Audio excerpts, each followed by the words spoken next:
start. Okay, here we go. So, how do you pronounce your name? So I don't. She. Chi? Mm-hmm.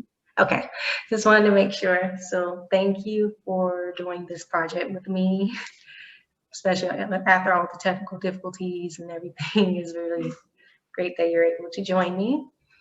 So, as I mentioned to you, the Spiritual Vision series is kind of like to interview people from very spiritual backgrounds and just seeing how spirituality has been a big part of their lives and how it's impacted them up to the points that they're at right now in their lives. So, the first question I usually ask people who took part in the series is, could you go in a little more depth about, your spiritual and or religious experiences during your childhood? Yeah, so I was raised, my parents were kind of atheist. My dad was kind of into Buddhism, but not really. My grandma's really into Buddhism and Taoism. So she would take me to these temples that are really scary for me as a kid. Those gods are just like devils. They look really scary and with animal heads. But I was just like really in awe, and I don't really know what's going on, but I always know there is a higher power, or I'm always connected to nature or whatever. But I wasn't paying it too much attention Yeah. About religion, spirituality until basically I was questioning a lot of stuff when I was a kid. Like I felt like I feel really depressed really young and really fast. So I was having all these questions like, why are we here? What are we doing here? What is the meaning? What's the point? But I didn't find any answers. And I was kind of really into Christianity for a bit because it was like banned in China. So it was like, I'm interested in everything that's banned and just like searching for the truth. And then I went to the States and got really depressed. I was really polarized, paralyzed, and feeling powerless and feeling like I'm not doing what I want to do. I'm just doing whatever that's supposed to do and meeting everyone else needs. And then I had my spiritual awakening, which I'm sure that it is a very rough road to walk on, especially like a few years ago. And then I was just like soaking up all the knowledge, all the self-help, all the healing, and all the esoteric knowledge, and just all adds up to this journey of self-healing, to this journey of discovering who we are and just fulfilling our purpose and all of that, finding the medicine and offer a medicine. Yeah. I think it's interesting that you noted, your cultural experiences and how, Western ideals are banned, or I might as well say still kind of banned in China, and how kind of got that different perspective coming to the US. And I think in doing the series so far, I haven't really gotten that aspect yet. So it's great that you brought that up. And also noted like the impact that your spiritual journey can like have on your mental health. It's something that's very important. It's a very deep correlation between one's mental health and the spiritual journey, especially when you have that spiritual awakening and you're going through like that existence crisis where you're just, it's kind of disillusioned with everything around you. And I know I had those similar experiences where especially in college, where I feel like that was like the worst time to really be going through Yeah. those things, because you really feel alienated and you feel isolated, and you really begin to question yourself as a person, like, what's wrong with me, or why am I here? You know, why am I this way or that way? So I really resonate with you in that regard, with the mental health piece. And I think it is very important to talk about, which does kind of lead me to my second question. How do you think, besides like the spiritual awakening piece, how do you think mental health, impacts our our spiritual journeys in your view? Yeah, so I had a few um when I was depressed, I was just not only just depression, it was like a combination of bipolar, eating disorder. I was seeing visuals, I was having hallucinations. It was all over the place. And I just kept meeting with this darkness that I didn't want it to face at the time. It was just like realizing what's in the shadows and realizing what's out there, like what is there more to explore, and what am I doing basically. So definitely my mental health journey and healing journey is like correlated very tightly with my spirituality awakening. And it's just like my background or my family um, always invalidates that part of me, and the culture itself always invalidates anything spiritual, especially in China. And coming here, the only thing that's really out there is like Christianity. So I was like, okay, and how is that gonna actually help? And then I keep finding, oh, there's just too many limitations and too many restrictions, and it's just a religion and it's not free. So I keep finding out different outlets, and the only thing um, that really helped is just like my self-realization, which is basically the spiritual idea of going within and meeting with the shadows, meeting with your true self, meeting with your higher self. So I guess that sums up to like it is definitely um, very impacted by my healing journey and my realizations on spirituality. Mm, that's very great. I think I can like continue off of that. I think what you said was pretty self-explanatory.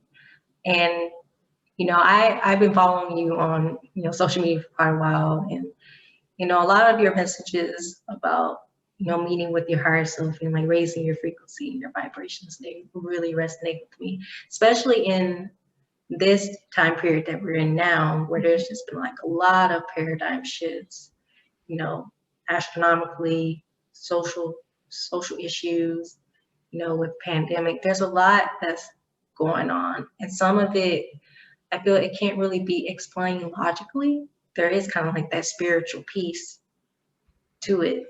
So what leads me to my next question is, what are some shifts in consciousness that you've noticed within yourself, or it could be, a collective thing as well? So I feel like time has really been speeding up, and people's awakening has been just hugely speeding up. I can see it in my friends and family, especially my mom. So during my depression, and after I didn't talk to my family for like 2 years, like I was just gone. Um, and then I finally reached out and told them what happened, and um, it hit my mom really hard. And then she kind of had her own awakening with whatever is going on in the world with the pandemic. And she's in a long distance relationship with my dad. And so it made her question what really this is about, what really life is about, and what is more important. It's like, do you choose safety or do you choose the quality of life? So there's a paradigm shift there where she is choosing higher and higher frequencies. And I was trying to really help my family to get on the awakening path, but it was not working until she kind of stepped up and self-realized a lot of things that has impacted her. Um, so I feel like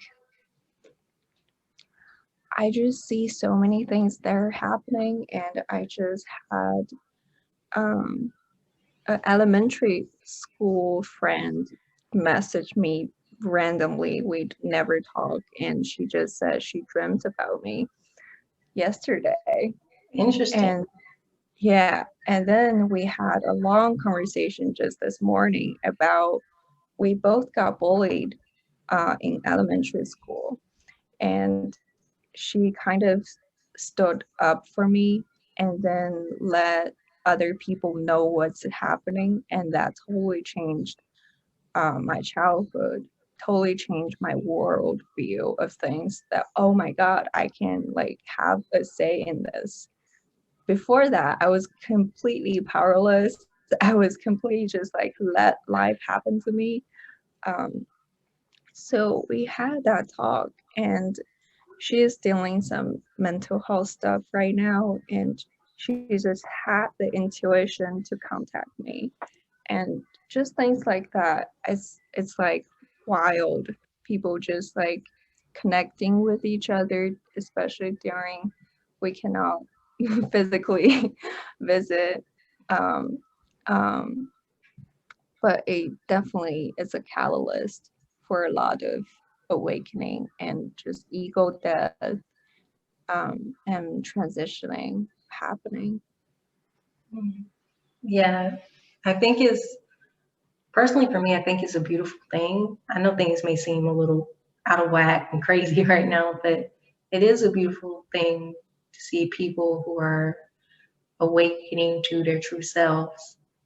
And then on top of that, it's even more beautiful when you see people that are closest to you or people who have significant impacts on your life, and they're raising their frequencies as well. So I try to like think about those things when, when we're going through this very, very historical time where it is like a mass change. And one thing that I've noticed for me personally is that it just feels like nature, being out in nature, there's like a very different energy, a very different frequency. Like I tell people who are like on that spiritual journey, I was like, if you really want to feel and really want to believe that like frequencies are changing, just look outside or just go outside, interact with nature. Mm-hmm. Because like with that, you can really notice like, okay, there's some big changes about to happen. And I really feel like nature is kind of like the centerpiece of everything. It's kind of like the focal point of what keeps all of us going. Yeah, So that's that aspect as well. for sure. I feel you on that. It's like 2021 is the year of fire in traditional Chinese forecast. And I just feel like it is clearing up all the things that happened in 2020 or whatever in the past.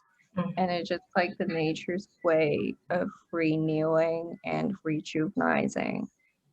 It's like, yeah, I'm grateful for that. I'm in this process, enjoying the process, and I can't wait to what's happening in the future.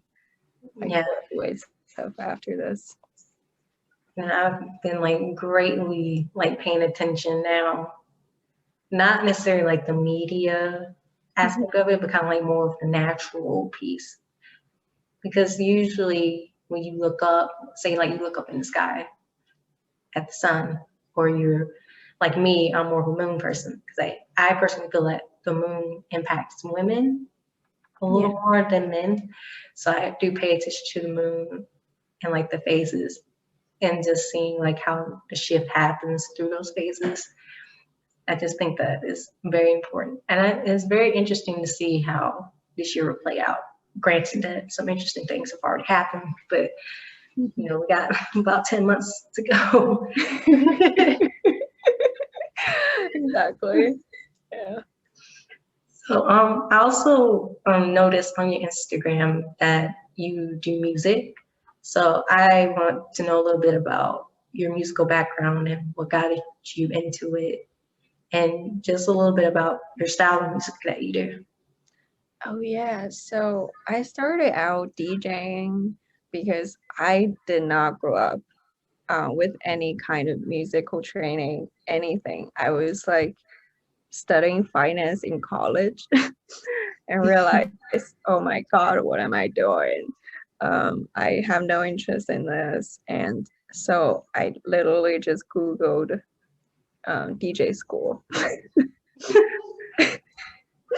So That's interesting. enough, I was in Chicago and I found this group of such amazing community of DJs and artists and producers. So I got into DJing and got into producing, and I just keep meeting friends that are just in alignment with that, and just the ball is rolling for more healing music.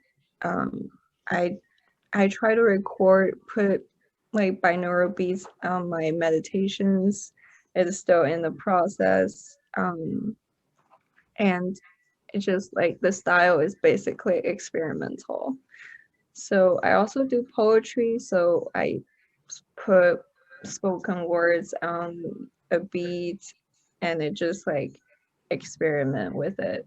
Sometimes I let emotions go, so I would like scream and stuff, but it's definitely not mainstream, um, or it's like shadow work for me. That's what art is. Yeah. For me, it's just like you explore stuff, um, and sometimes you receive something totally unexpected. So I just let that flow. So crazy that you mentioned that, because when I was going through my, like doing my own shadow work, that's when I found out that photography was one of my true passions. That's, some people say it's not an art form. I don't know why, because it is. But I started doing photography back in 2017. And that's when my spiritual awakening journey kind of started. Yeah. And during that time, I was doing a lot of deep inner work, doing a lot of shadow work. And I think the misconception about shadow work is kind of like the dark, repressed parts of yourself, which is true, but it's also some things about yourself or some talents, hidden talents or hobbies that you have that you just have not yet explored. And that's kind of what happened for me with photography. And I started taking pictures. I was just doing it for fun. And then after a while, I started getting paid to do it. But the thing is, whenever I do photography, for me, it's kind of like my euphoria. I'm like, I feel like I'm in contact with my highest self, my higher self, when I'm doing something creative, whether it be photography. I'm a dancer also and musician. So whenever I'm doing something artistic, you know, that's me connecting with my higher self. Like, do you feel that way too when I you do feel music? that way too. I feel like I've been focusing on like some branding and some Instagram stuff and posting stuff. I feel like I'm not creating, and that really drains me. So I totally switched up, and I need to like create every day. That like really nurtures me, and it's just like Absolutely. connecting with my high self.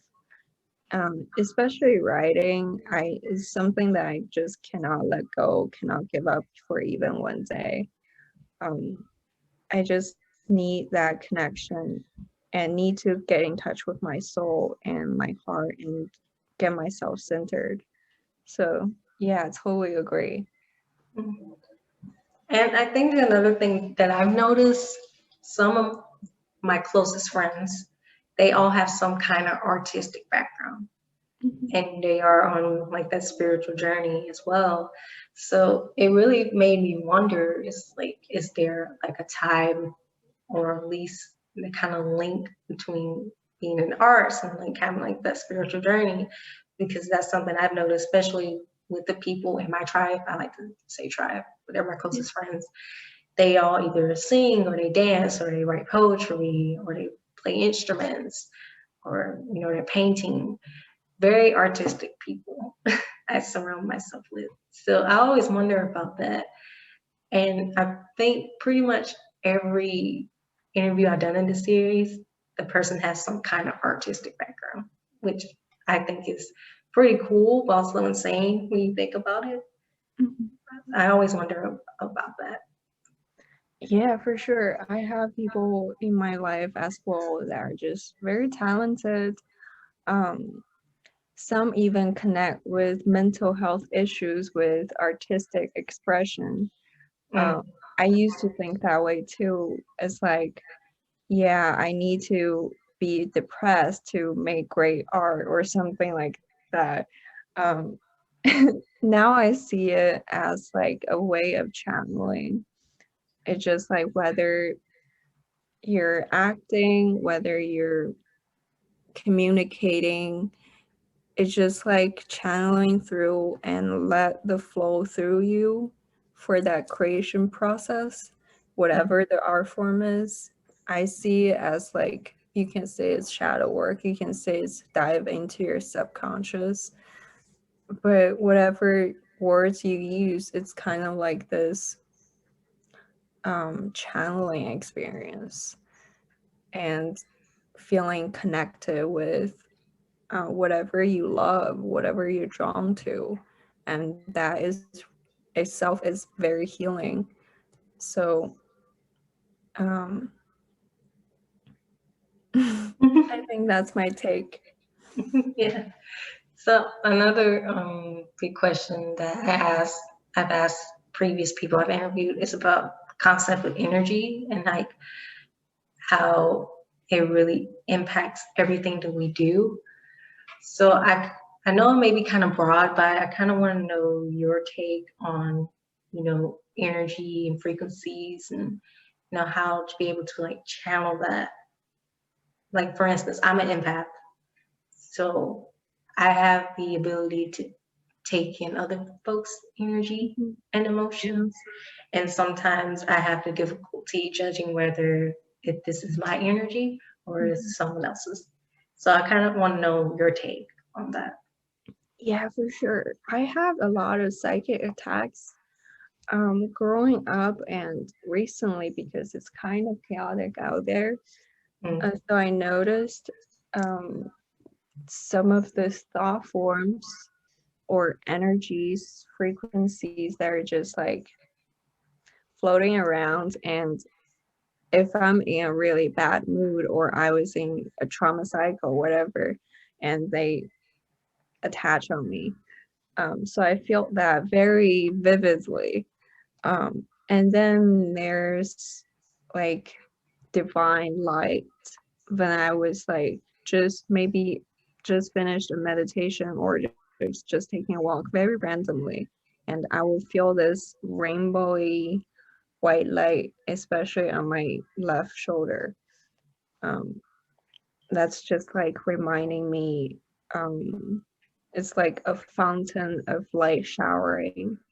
It's like reminding me of, yeah, we're here. It's like the wise elders whispering in your ears, like, yeah, we're here. You're okay. It's kind of like that.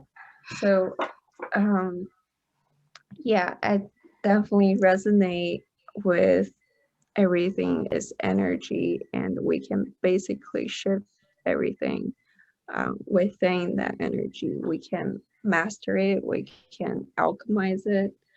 Um, but it's a learning process, and yeah, sometimes it's so easy, sometimes it's very difficult. And It's just a sometimes it can be draining. yeah, for sure. Especially, I know I've had my experiences with energy vampires, and especially since when I was younger, like through elementary and middle school, I used to dread going to school because one, I was being bullied a lot, and then on top of that, it was just like I have noticed, like looking back, I've noticed that I really was trying to like form a shield away from people because it was just a lot of energy. And children, when you're a kid, you're naturally very energetic.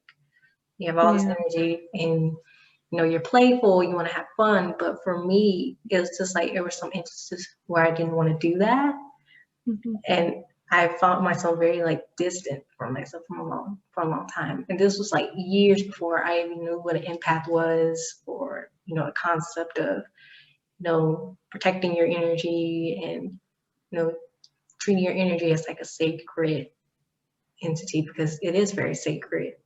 Mhm. But and I think it is important to note that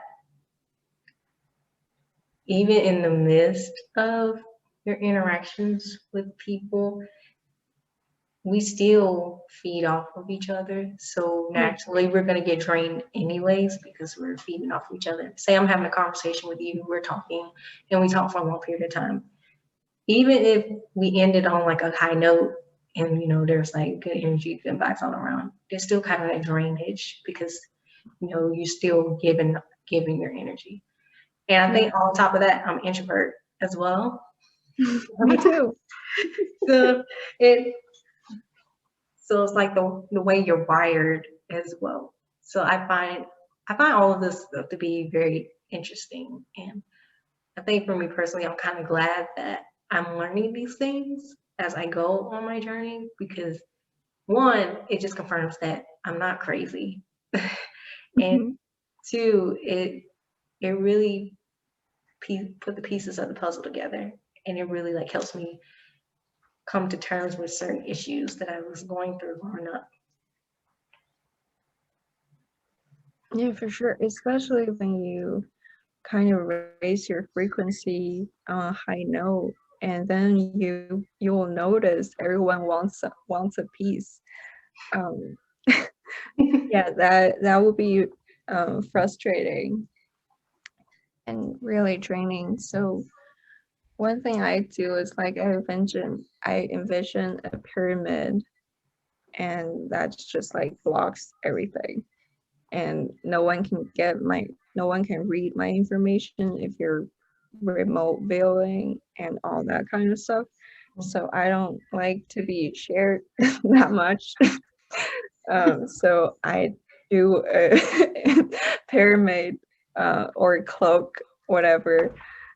I just envision that it feels much better, feels much protective. I think a technique I use, especially after I've had like that issue where I just feel really drained, is like I love water. I love being around water. My favorite natural element is water, and I love like going to beaches and lakes and whatnot. But that being said, I kind of like envision like a water stream, and it's just like Nice. washing away like the stress and like the negative energy, and then like I feel much better. And I think that's kind of why I take long showers too. Because that's kind of like my meditation technique or my Yeah. stillness technique, like being in the shower. Like there are nights where I'm in the shower and it's just like, for fun, and I'm listening to music. But there are some days where I use it as like, a healing practice, or, releasing energy, especially Mhm. after like a long day of work or whatnot. Yeah, for sure. So I guess my another question I have for you is that when did you start, you know, doing readings or studying astrology? What made you feel called to do that sort of work? Um, I was really just into all the esoteric stuff, the astrology, the numbers. especially so I was just learning a lot about it, and I felt like, what am I gonna do with all this access stuff? Um, because I give my friends readings sometimes, and I would just like, yeah, I can share this. It was more like my personal passion. um, yeah. And I also get random downloads from like random people that I just met, or a friend who is later turns out is having some issues. So I get visions a lot. Ever since I was a kid, I get a lot of visual hallucinations, if you call, or just random downloads. So I feel like that is, I definitely suffered, I definitely thought that was psychosis and suffered a lot of differentiating what is my reality and just keep trusting myself and validating myself.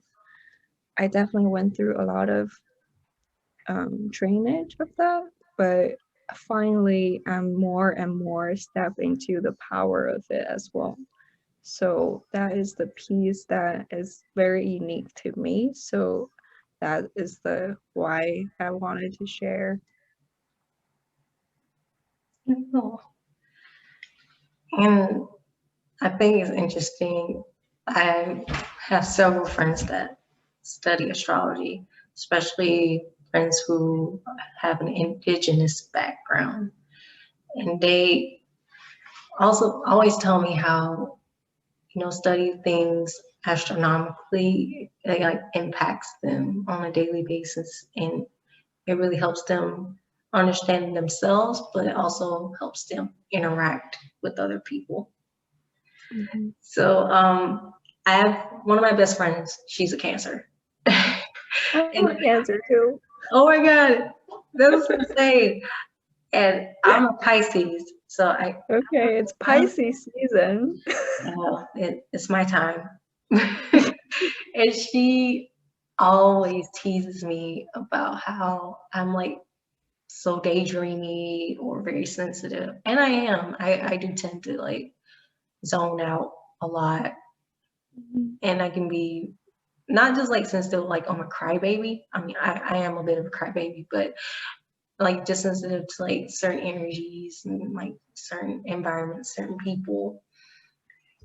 But I'm a Capricorn moon, so I don't know. She Okay. was telling me like how you kind of balance yourself out and you seem like more grounded and whatnot. And I kind of see that because there are certain aspects about me where I can be pretty masculine. Not saying that I'm like completely masculine because I really love and embrace my femininity, but there are some aspects of me that are masculine. And I think it's very important to like have that balance. Yeah. She teases me a lot. She's like, how are you so sensitive, but such a badass at the same time? I was like, I don't know. I love it. It's my natal chart. refer to a natal chart. But she's like an expert on it. So whenever I have astrology related questions, I ask her and she like gets it down to the T. And I think with my own personal experiences with astrology, like I have only recently started like studying my natal chart and like really getting to know myself through the chart. I found some very surprising things, but on top of that, I kind of agreed with everything that I saw.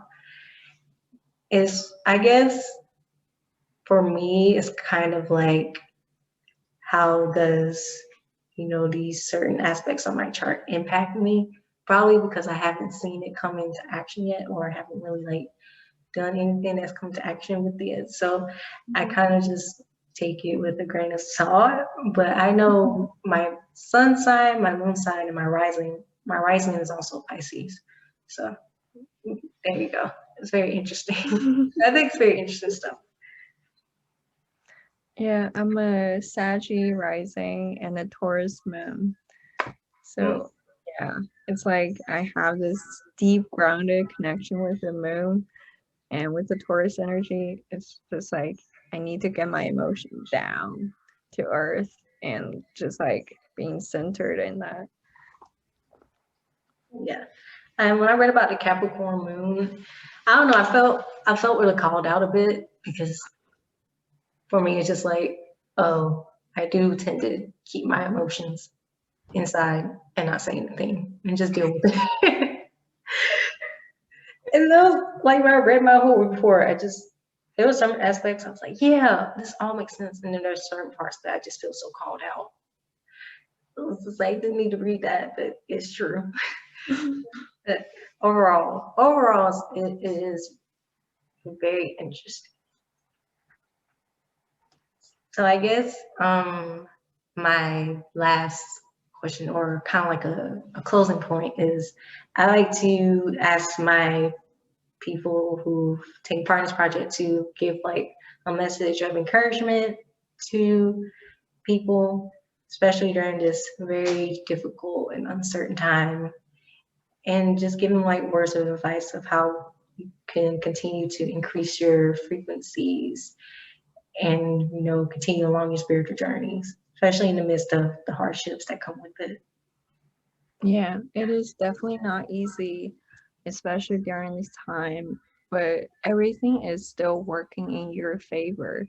It's like you always have the free will to choose, and you chose this life because you have every intention, every power, and every talent, and everything you need to like thrive in this journey.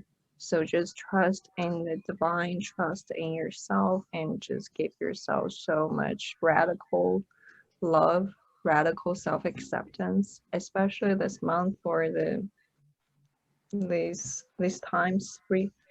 It's like we need self-love more than ever, and it's not like spiritual 101 self-love. Yeah, I know that, but it's all about like what is your actual needs, what is your purpose, and what do you actually need to do to be fulfilled and to find joy, and just implement that on a daily basis. It's really about consistency and just keep raising your frequency and get back to your center. That's a great way to close this out.